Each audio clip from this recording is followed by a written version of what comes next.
I have been in the church since the day I was born, and on top of all these years in the church, I also can brag of 21 years of Christian education. So if anyone has ever been in the Christian bubble, it is I.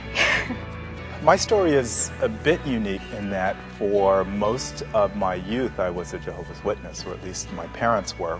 And so, as most children do, I learned about God and Jesus through the church. I was always put down. You're not good enough. You can't do this. You're not as smart. How come you're not as smart as your brother in math? So I had a lot of hurts and hang-ups, and I just was afraid to do anything because I was afraid somebody would laugh at me or make fun of me or say you're not good enough. My parents knew that something was wrong because I had a lot of people come into my home, and they realized that something must be going on, and they had things. They looked into it more severely and found out that I was selling drugs to people in the area, and they had me arrested for possession and sales of narcotics at the age of 18. I felt like I had done everything, that I could do anything that I wanted, that my shoulders were strong enough to support whatever, and that I could do no wrong. And over the course of these decisions, these bad decisions that profoundly affected my life, it occurred to me that I'm not doing everything right. I can't do it all by myself. And if I continue to try to do it all by myself, I'm going to end up somewhere that I don't want to be.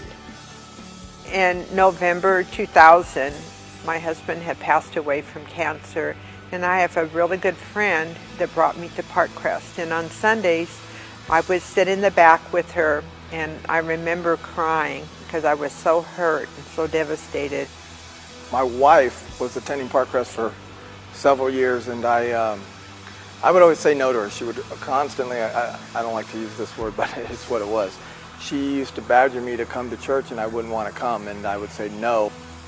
When you have people who have been affected by Christ, act it out and be his hands and feet and be his generosity, and you experience that growing up, I think those are the things that really made me believe that this was a real deal.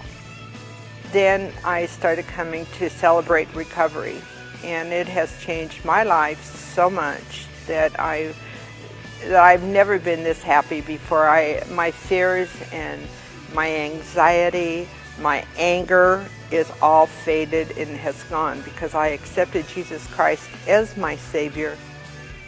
I sat through about 3 months of coming to Parkcrest, and then one particular service I heard a gentleman was speaking on how Jesus had transformed his life and how his life was different because of what he had been going through, and I so related to his story because it was so much like mine.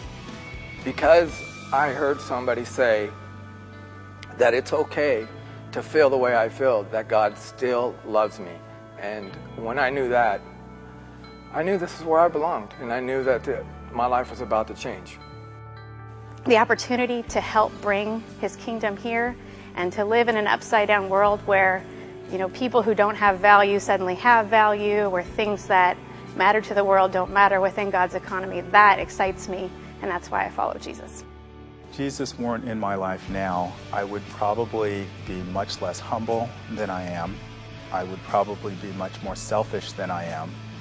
It probably wouldn't occur to me that there are people in this community, in this city, in this country, around the world that need me.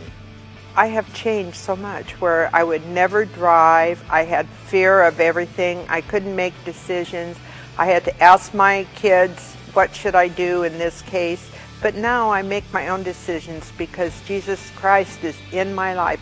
He's running my life. He's telling me how he wants me to live and to be the type of person that I am becoming because of him.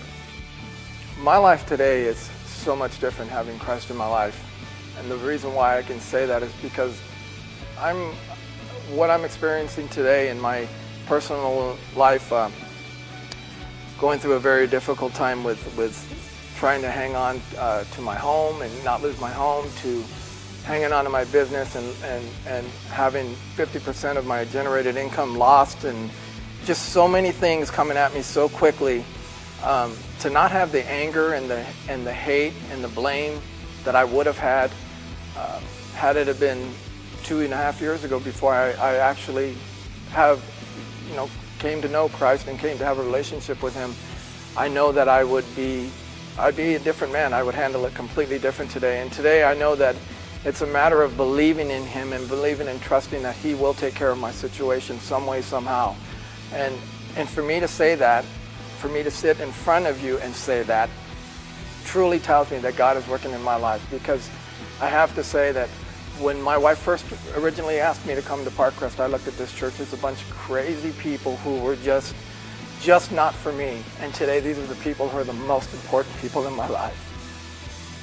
Because I follow Jesus, my entire life is reframed, it's reoriented. I want to live a life that is big and stretches me to the point where it can't be pulled off unless God shows up. And so it reorients the way that my husband and I do marriage. It orients the way that we raise our kids, the things we want them to value.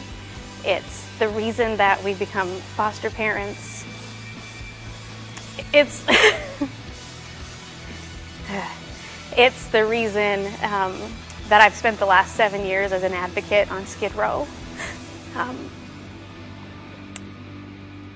God is in the business of transformation, and I feel so honored that He's invited us to be a part of His work, and so I don't want to miss out on it.